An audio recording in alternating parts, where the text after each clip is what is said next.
E eu gostaria de falar sobre o tempo de Deus. O tempo de Deus. Jó capítulo 37 diz assim a palavra do Senhor. Sobre isto também treme o meu coração e salta do seu lugar. Atentamente ouvi a indignação da sua voz e o sonido que sai da sua boca. Ele o envia por debaixo de todos os céus e a sua luz até os confins da terra.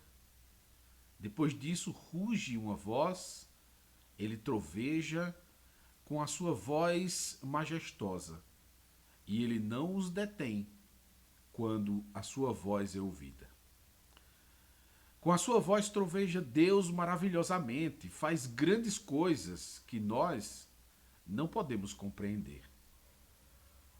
Porque a neve diz, cai sobre a terra, como também a garoa e a sua forte chuva. Ele sela as mãos de todo o homem, para que conheçam todos os homens a sua obra. E as feras entram nos seus esconderijos e ficam nas suas cavernas. Da recâmara do sul sai o tufão, e do norte o frio. Pelo sopro de Deus se dá a geada, e as largas águas se congelam. Também a umidade carrega as grossas nuvens e esparge as nuvens com a sua luz. Então, elas, segundo o seu prudente conselho, se espalham em redor para que façam tudo quanto lhes ordena sobre a superfície do mundo na terra. Seja que por vara, ou para a sua terra, ou por misericórdia as faz vir.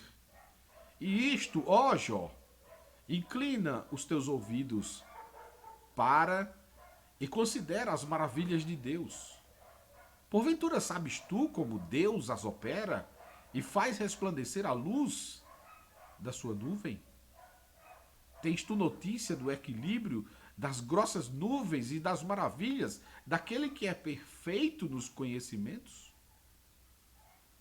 Ou de como as tuas roupas aquecem quando do sul acalma sobre a terra?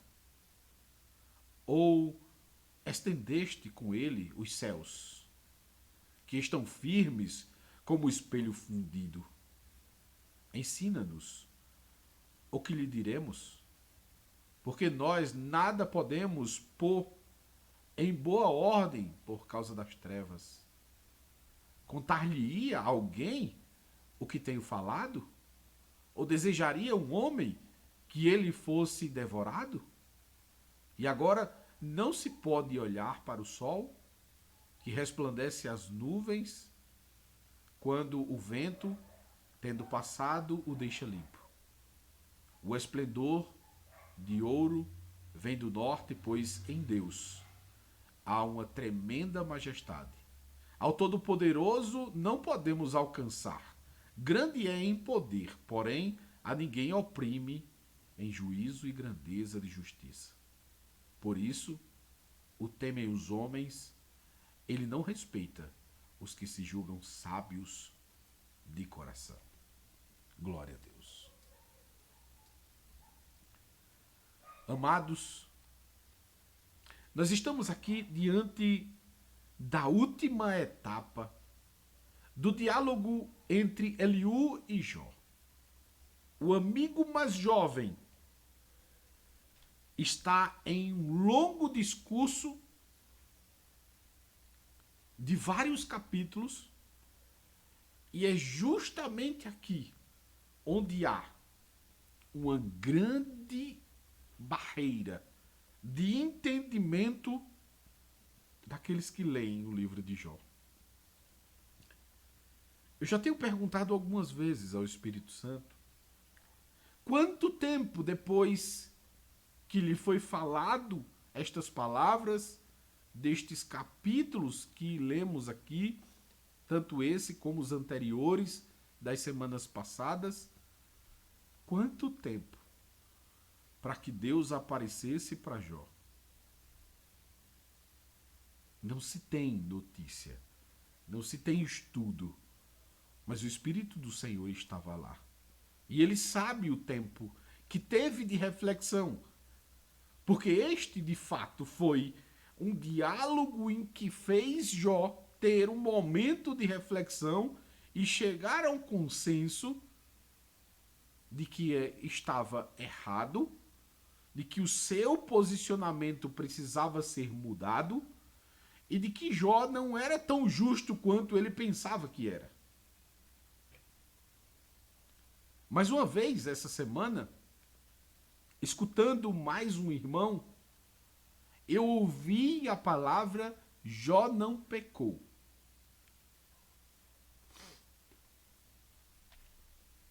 E de fato, Jó não pecou voluntariamente, premeditadamente. Jó não pecou. Mas não haveria sentido de Jó passar por tudo isso se não fosse para corrigir pecado. Logo, por mais que não tenha sido voluntariamente que Jó tenha feito isso, Jó tinha pecado e o pecado de Jó estava precisando ser corrigido. E por este motivo, Deus permite que Jó passe por todo esse percurso, por toda essa trajetória, por mais que dolorosa, mas Jó precisava passar. Porque o pecado de Jó era um pecado que ia lhe levar para o inferno, por mais que fosse involuntário. E aí eu digo involuntário justamente pelas expressões que Deus dá acerca de Jó. Mas não é porque nós estamos pecando de forma involuntária que nós não estamos pecando. Porque se não fosse isso, nós nasceríamos perfeitos e não nascemos, porque já herdamos o pecado original que veio de nossos pais.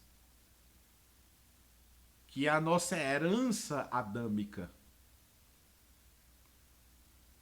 Que por conta disso percebemos que Jesus foi o único puro e suficientemente capaz de ser morto, sacrificado por nós, porque ele não nasceu de um cruzamento entre um homem e uma mulher.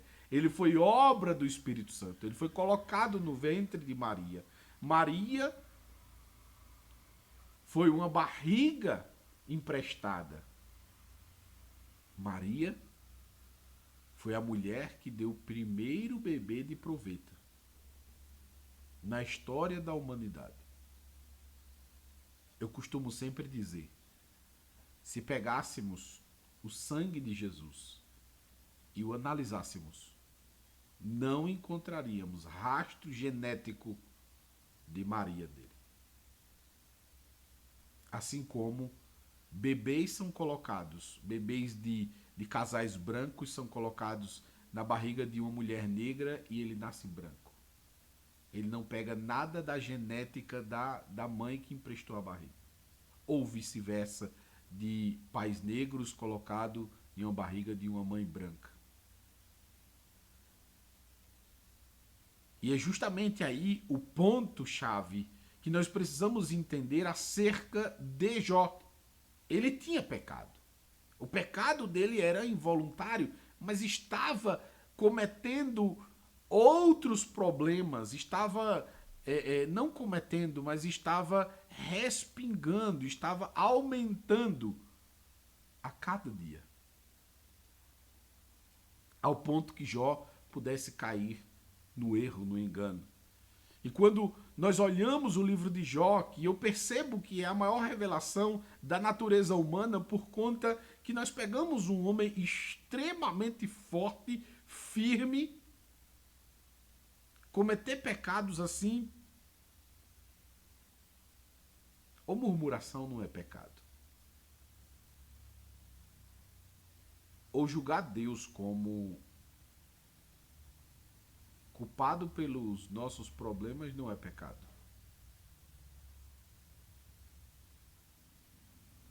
Mas o pecado de Jó que precisava ser corrigido não era apenas esse. O pecado principal de Jó e o que realmente startou todo esse problema na vida dele chama-se autojustificação. Nenhum ser humano é capaz de se auto-justificar. No capítulo 1, Jó disse: "E eu sacrificava pelos meus filhos." Tá certo. Que legal. E por si também não tinha sacrifício, não? E aí talvez você duvide que essa expressão era apenas o que ele estava falando. Mas por que é que no capítulo 41 ele diz: "Aquilo que eu achava que era excelente não passava de nada"? O que era que ele achava excelente? Já parou para pensar?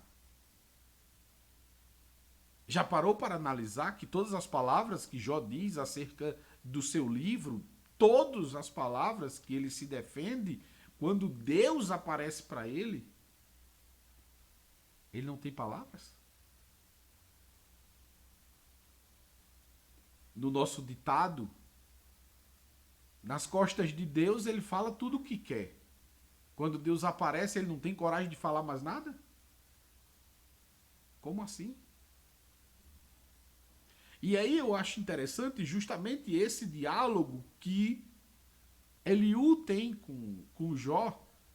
E aqui ele expressa a última forma, a última parte do seu sermão, é dizendo: "Onde tu estavas, Jó?" Quando Deus colocava as ordens das coisas, de como as nuvens se enchiam e como elas se esvaziavam, qual o conhecimento que tu tens das profundezas das criações de Deus,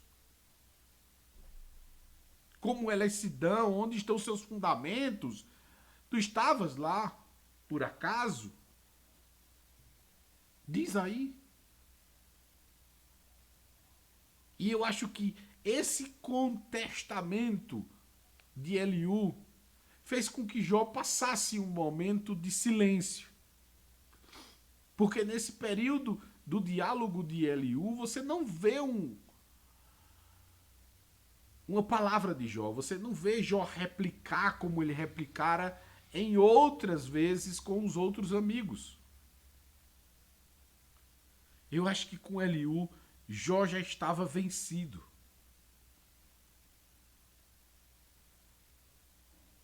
E aí, diante dos conselhos de Eliú, Jó para ter uma reflexão.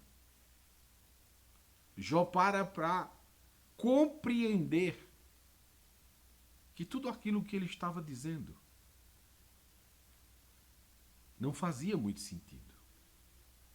Culpar Deus por estar passando por aquilo? Como assim? Como é que eu posso culpar Deus?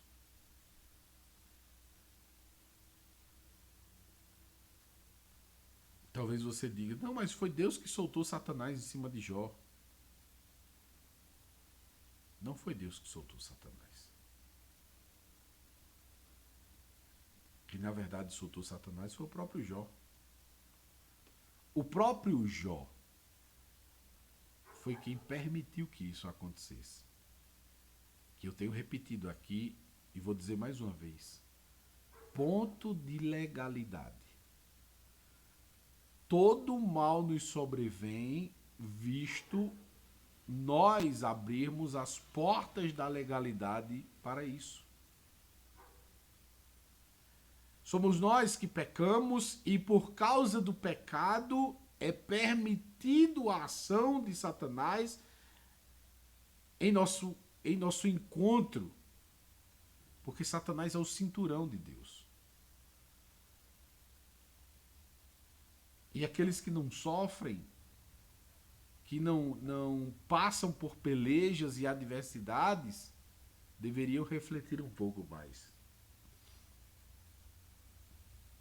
Deveriam refletir um pouco mais. Porque quando Deus não permite que Satanás faça alguma ação contra a nossa vida, é porque somos tão fracos que, se Deus permitir, Satanás destroça nós. Quer um exemplo disso? Eu vou dar. O Senhor Jesus disse assim: Pedro, Satanás pediu para se ir andar contigo, mas eu roguei ao Pai que não.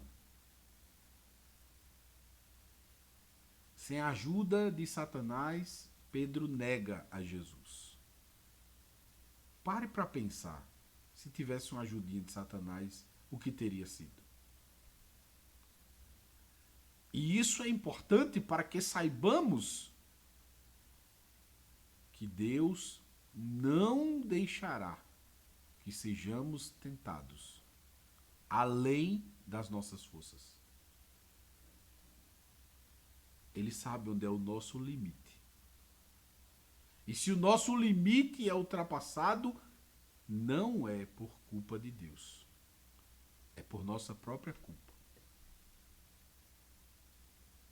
Porque Satanás açoitou Jó em todos os aspectos da sua vida. E Jó, por mais que tenha expressado toda a natureza humana, de murmuração, de reclamação e por aí vai, de má compreensão de Deus, porque muitos erros que você vai perceber aqui no diálogo de Jó, se autodefendendo, se dizendo justo, você vai perceber que ele não tem completa compreensão da sua vida. Porque no final Jó já tem um outro comportamento. Porque se Jó fosse perfeito e Jó não tivesse pecado, Jó poderia ser o nosso Cristo.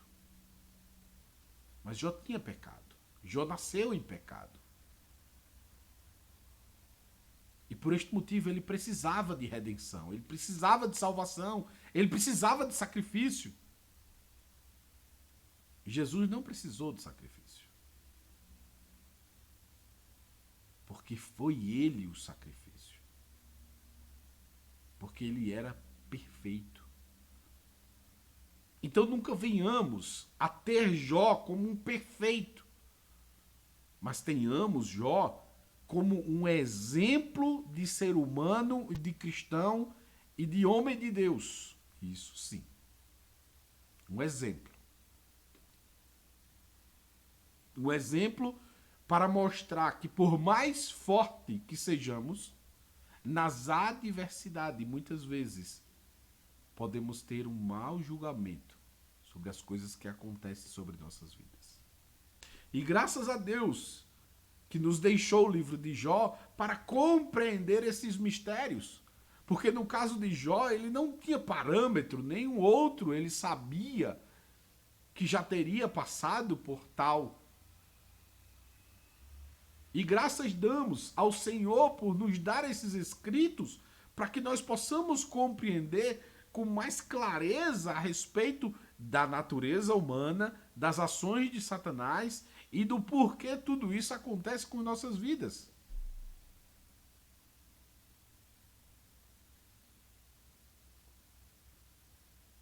Lembre-se, Satanás é o cinturão de Deus.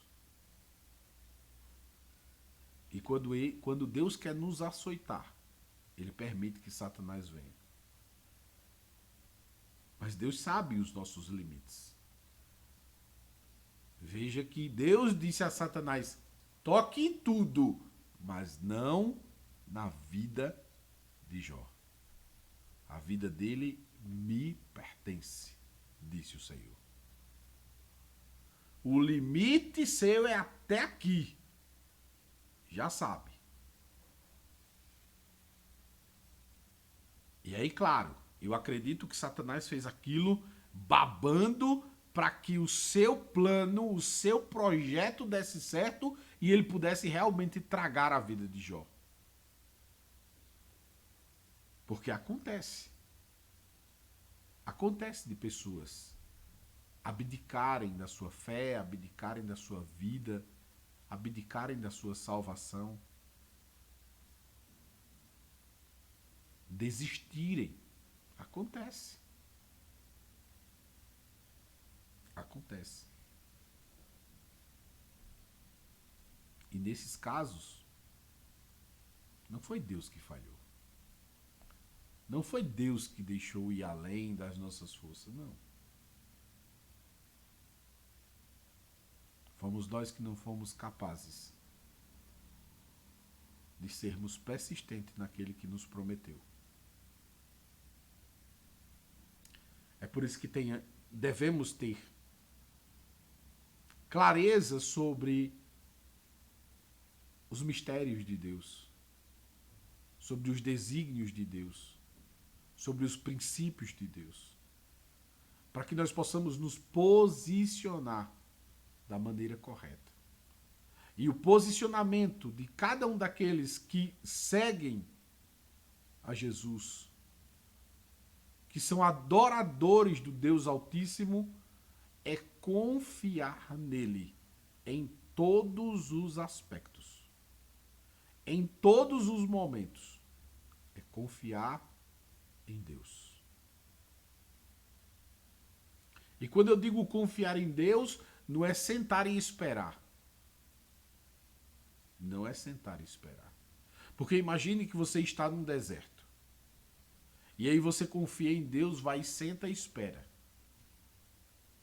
O que é que vai acontecer? Você vai terminar morrendo de sede. Porque na sua cabeça Deus tem que mandar uma ave, um avião, uma coisa para lhe buscar.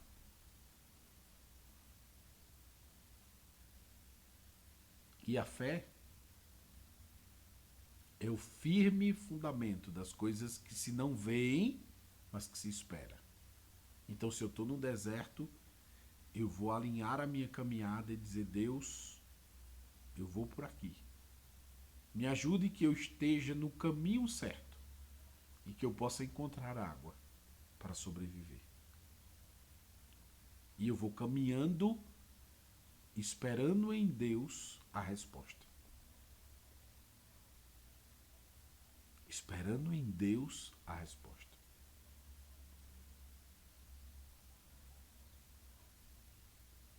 Esperando em Deus a resposta. Porque a palavra do Senhor diz que o poder de Deus se aperfeiçoa nas nossas fraquezas.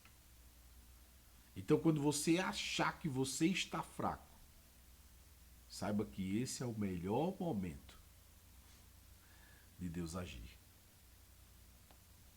Porque Ele vai mostrar que está do teu lado.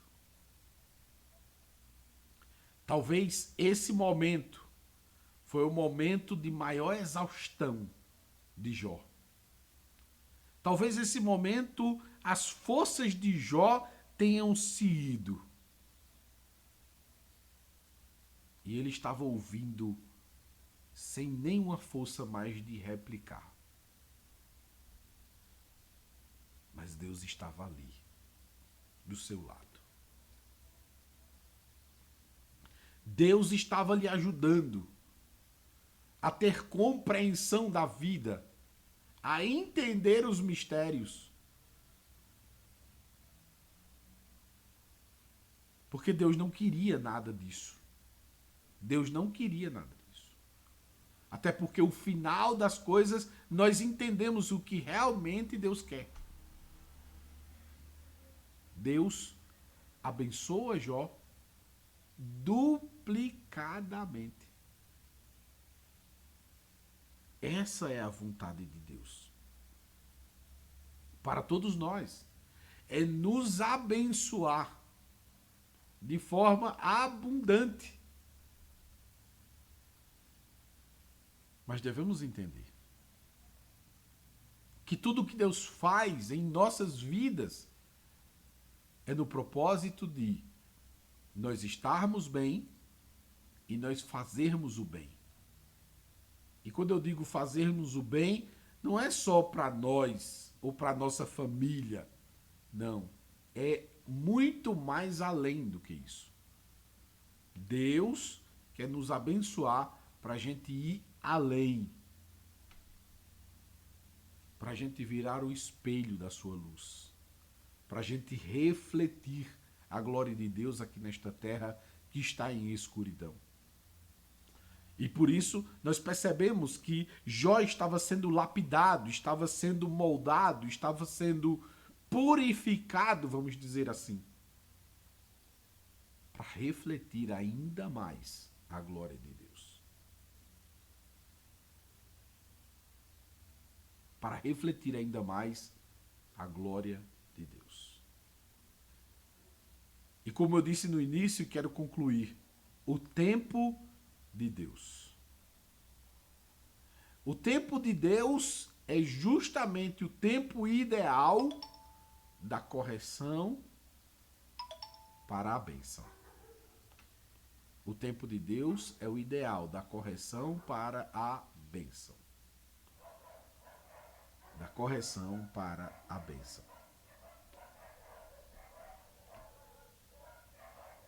Glória a Deus.